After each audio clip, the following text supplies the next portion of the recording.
땡아! 제 마음속 영순이 여러분, 안녕하세요. 랭킹스쿨입니다. 대한민국의 대표 섬을 떠올리면 단연 제주도, 울릉도와 독도를 빼놓을 수 없죠. 이외에도 우리나라에는 셀 수 없이 많은 섬이 있는데요. 우리나라가 세계에서 4번째로 섬이 많은 나라라는 사실 알고 계셨나요? 삼면이 바다로 둘러싸인 우리나라는 사람이 사는 유인도만 470개, 무인도가 무려 2878개로 인도네시아, 필리핀, 일본에 이어 총 3348개의 섬을 가지고 있는 섬 부자입니다. 그런데 이 많은 섬 중 육지가 된 곳도 있다는데요. 오늘은 원래 섬이었던 한국 지역 탑3를 알아보겠습니다.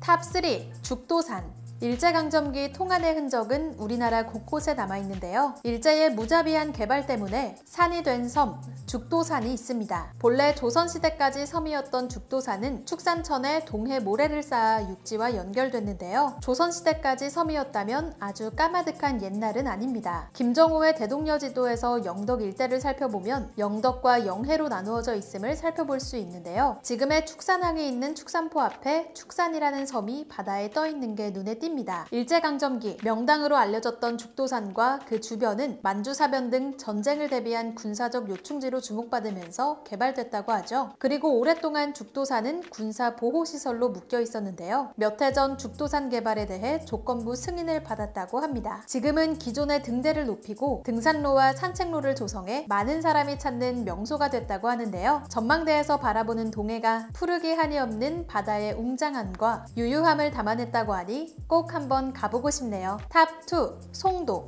이름은 섬이지만 섬이 아닌 송도. 송도는 인천을 넘어 세계적인 국제도시로 성장하고 있는데요. 1994년 송도 해상신도시 사업에 닻이 올려지면서 여의도 면적의 6배 규모의 매립으로 지금의 송도가 탄생했다고 합니다. 송도는 과거 사면이 바닷물과 강물로 둘러싸인 섬마을이었는데요. 약 1조 7,424억 원의 막대한 예산이 투입된 송도 매립 사업을 통해 새롭게 태어났죠. 예산 규모에서 짐작컨대 송도 매립 사업은 국가적인 규모의 대사로 진행됐는데요. 1994년 송도 해상신도시 사업 기공식 때 김영삼 전 대통령까지 참여했을 정도라고 하죠. 택지 공급을 목표로 첫 매립을 시작한 이래 지금까지 바다를 메우는 공사는 계속되고 있는데요. 2003년 송도가 경제 자유구역으로 지정되면서 더 많은 자본이 송도로 몰려들면서 송도 개발이 더 활기를 띠게 됩니다. 주거용 신도시에서 한 걸음 더 나아가 세계적인 비즈니스 중심지를 꿈꾸는 송도의 앞으로의 행보가 기대되는 바입니다. 탑1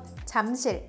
잠실 종합운동장과 롯데월드, 롯데월드타워 등 대형 시설이 많아 서울에서 유명한 동네 중 한 곳인 잠실. 대한민국 국민이라면 한 번쯤 잠실의 지명을 들어봤을 법하고 서울 시민이라면 모를 수가 없는 곳이죠. 하지만 잠실이 원래 섬이었다는 놀라운 사실을 아는 사람은 극히 드물 것 같네요. 1970년대 이전만 해도 잠실은 원래 강으로 둘러싸인 섬이었는데요. 오늘날에는 한강 이남, 즉 강남에 속하지만 원래는 한강 이북의 섬이었습니다. 섬이었던 잠실 주변은 현재 여의도의 색강보다도 더 물의 흐름이 없는 거의 마른 개천에 가까운 물길이 있었으나 1925년 대홍수로 항상 물이 흐르는 강이 주변에 생겼다고 하는데요. 잠실을 위아래로 지나는 강의 북쪽은 신천강, 남쪽은 송파강이라고 불렀다고 하죠. 그러다 1970년대 강남 개발 당시 신천강을 한강 본류로 하고 송파강을 매립하여 현재의 석촌호수를 만들었다고 하네요. 육지와 연결, 신천강에 있는 모래를 운반해 송파강에 붙는 방식으로 오늘날 우리가 알고 있는 잠실과 같은 땅이 됐다고 합니다. 원래는 한강변이었던 송파강 부근에 한강을 건너기 위한 송파나루가 강 매립과 함께 사라졌었지만 9호선 영명 중에 송파나루역을 통해 다시 그 추억을 되살릴 것 같네요. 하지만 일각에서는 잠실의 싱크홀이 섬이었던 잠실 지역의 지형적 특성상 이미 예견된 재난이라는 지적도 쏟아지고 있는데요. 심층 지질조사 등 특별한 대응책이 마련돼 큰 재난으로 이어지지 않길 바라는 바입니다. 오늘은 원래는 섬이었던 대한민국의 지역에 대해서 알아봤는데요. 섬 부자 나라의 국민으로서 있는 그대로의 모습이 아름다운 섬을 지켜나가기 위한 노력도 중요할 것 같습니다. 지금까지 랭킹스쿨이었습니다. 감사합니다.